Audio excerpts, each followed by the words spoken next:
Bonjour et bienvenue dans l'émission La Clé de voûte. Je suis Audrey Carsalade, coach, autrice et femme médecine.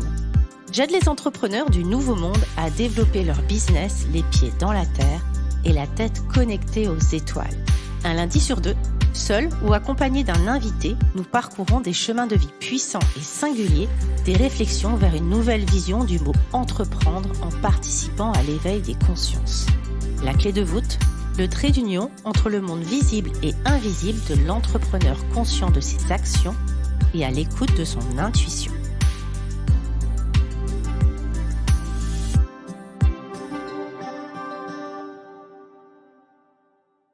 Bonjour et bienvenue dans l'émission La Clé de voûte. Cette semaine, j'avais envie de vous parler de la sobriété heureuse dans l'entrepreneuriat. Qu'est-ce que c'est au juste ? Être entrepreneur, ça peut être sacrément challengeant. Il peut aussi avoir pas mal de peurs. La peur de la concurrence, la peur de ne pas en vivre, la peur d'avoir trop ou pas assez de clients, la peur financière, la peur de mal anticiper son URSSAF. Bref, il y a toujours une bonne raison de se faire des nœuds au cerveau. Alors j'aimerais qu'on revienne à vous. Pourquoi avez-vous choisi de vous lancer dans l'entrepreneuriat ? Quelle est cette petite voix, cette envie qui venait des tripes, qui vous a fait basculer dans le monde de l'entrepreneuriat ? À quoi avez-vous dit non ? Et surtout, à quoi avez-vous dit oui ? Qu'est-ce qui vous a fait lâcher ce trapèze rassurant, confortable, que vous connaissiez si bien, pour vous projeter en l'air et rattraper un nouveau trapèze, celui de l'entrepreneuriat, un trapèze jusqu'alors peut-être inconnu ? Est-ce uniquement pour l'appât du gain ?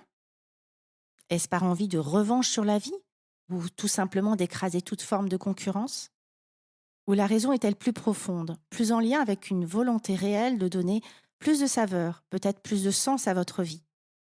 L'envie d'aider les autres, de participer à un changement dans le monde, l'envie peut-être de vous réaliser aussi. Pourquoi avez-vous choisi d'être entrepreneur ? La sobriété heureuse dans l'entrepreneuriat ne serait-elle pas une occasion de lâcher les vieux schémas, toutes ces vieilles croyances sans fondement réel, pour créer autre chose de plus doux, vis-à-vis de vous-même tout d'abord et vis-à-vis des autres.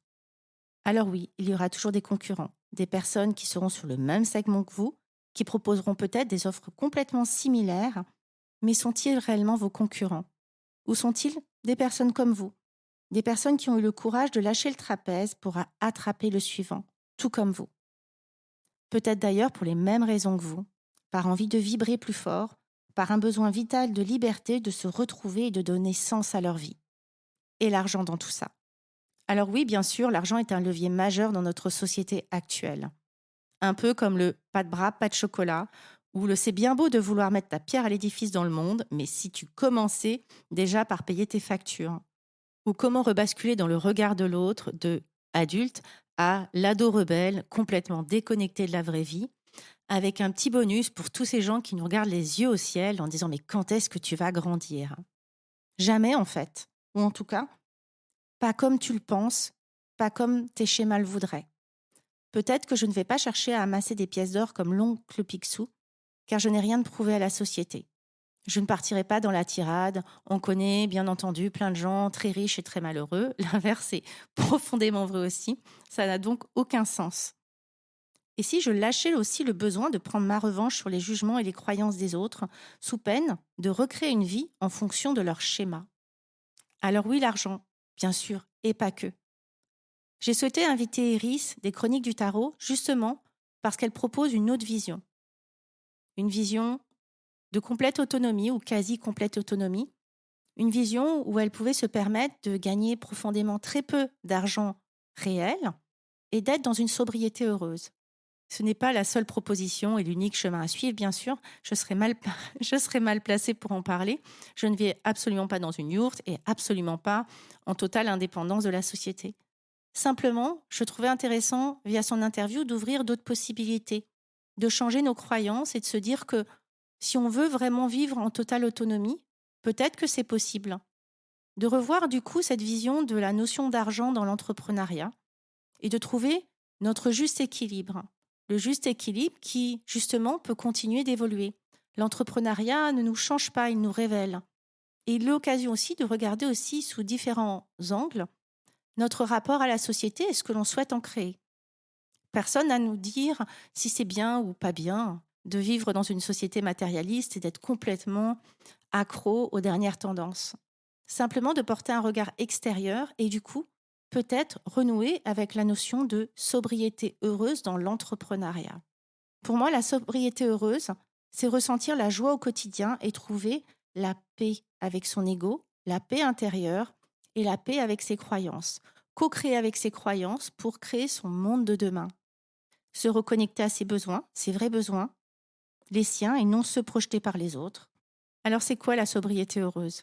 C'est un chemin qui m'a demandé pas mal de temps. Un chemin où je voyais effectivement les autres produire, les autres dégager un certain chiffre d'affaires. Et je me posais la question de qu'est-ce qui était juste pour moi. Aujourd'hui, je ne promets pas d'être parfaite dans cette notion de sobriété heureuse. En revanche, j'y travaille et j'y réfléchis régulièrement.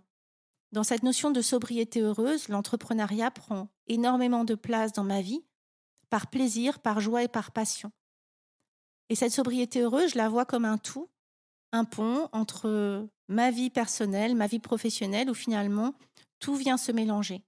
Alors la sobriété heureuse, elle est pour moi le fait effectivement de me lever le matin avec un sens, me lever le matin en étant contente de retrouver mes coachés, de me réveiller le matin en ayant des nouveaux projets, des nouvelles envies, avec cette émotion énorme lorsque j'ai lancé cette émission, parce que pour moi, c'est ça la sobriété heureuse.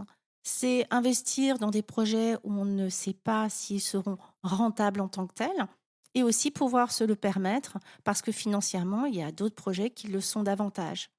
Ma vision de la sobriété heureuse, c'est aussi de déléguer. C'est d'avoir une équipe de 4 personnes qui est à mes côtés et qui m'accompagnent pour que moi, j'ai le temps de créer, de co-créer. Alors bien sûr, je pourrais garder tout cet argent pour moi et tout faire toute seule. Simplement, dans cette notion de sobriété, redonner une partie de mon capital, c'est aussi de me permettre de vivre davantage en slow life, davantage en prenant du temps pour moi. Voilà, c'est aussi un peu de ça ma sobriété heureuse. Ne pas forcément avoir 15 personnes, ni zéro. Trouver mon juste équilibre, ne pas gagner ni 0 ni 10 millions. Trouver ce juste équilibre de projets à mon rythme que je propose, des programmes qui voient le jour en fonction de mes impulsions, en fonction de mon rythme, en fonction des envies de mes coachés et de mes propres envies. C'est ne pas vouloir toujours plus et être forcément toujours la meilleure dans tous les domaines. C'est être moi et c'est déjà beaucoup. C'est aussi parfois le choix de gagner moins. Le programme Éclosion, qui est un programme pour révéler et propulser votre business, donc qui est à destination des entrepreneuses engagées qui souhaitent lancer leur activité, et un programme que je limite à 20, 30 personnes. Je pourrais le faire en ligne et l'ouvrir à 200, 300, 500 personnes. Simplement, ce programme, c'est un programme de cœur. C'est un programme que pour l'instant, j'ai envie de faire en distanciel, d'être présente chaque semaine, de pouvoir faire des coachings individuels pour chacune des personnes. Et finalement, c'est un programme qui me rapporte de l'argent. Je gagne bien ma vie avec. Et en même temps, j'ai envie qu'il continue à rester à taille humaine. Donc, c'est un choix en conscience que je fais qui, bien sûr, potentiellement limite mon chiffre d'affaires et c'est complètement OK parce qu'il y a d'autres choses qui se créent en parallèle. Alors, je ne promets pas d'être parfaite, loin de là. Je me fais en revanche la promesse de tendre vers le bonheur, ma propre définition du bonheur. Et c'est tout l'objet de ce podcast du jour, de cette émission du jour, c'est que vous preniez quelques instants pour vous rappeler pourquoi vous avez choisi l'entrepreneuriat, qu'est-ce qu'il apporte dans votre vie, de combien finalement auriez-vous vraiment besoin pour être heureux, heureuse, et qu'est-ce que c'est votre propre définition de la sobriété heureuse dans l'entrepreneuriat, que moi j'assimile à une joie, à une paix intérieure, et vous, à quoi voulez-vous l'associer ? Qu'est-ce qui est juste pour vous ? Je vous souhaite une très belle journée ou une très belle soirée, et je vous donne rendez-vous dans 15 jours. À bientôt. J'espère que cet épisode vous aura plu. N'hésitez pas à le partager à des personnes qui veulent elles aussi créer les pieds dans la terre et la tête connectée aux étoiles. Retrouvez l'ensemble des informations et des liens dans le descriptif de l'épisode ainsi que sur mon site audreycarsalade.com. N'hésitez pas non plus à laisser un commentaire si vous avez des suggestions, des idées ou tout simplement si vous avez aimé cet épisode.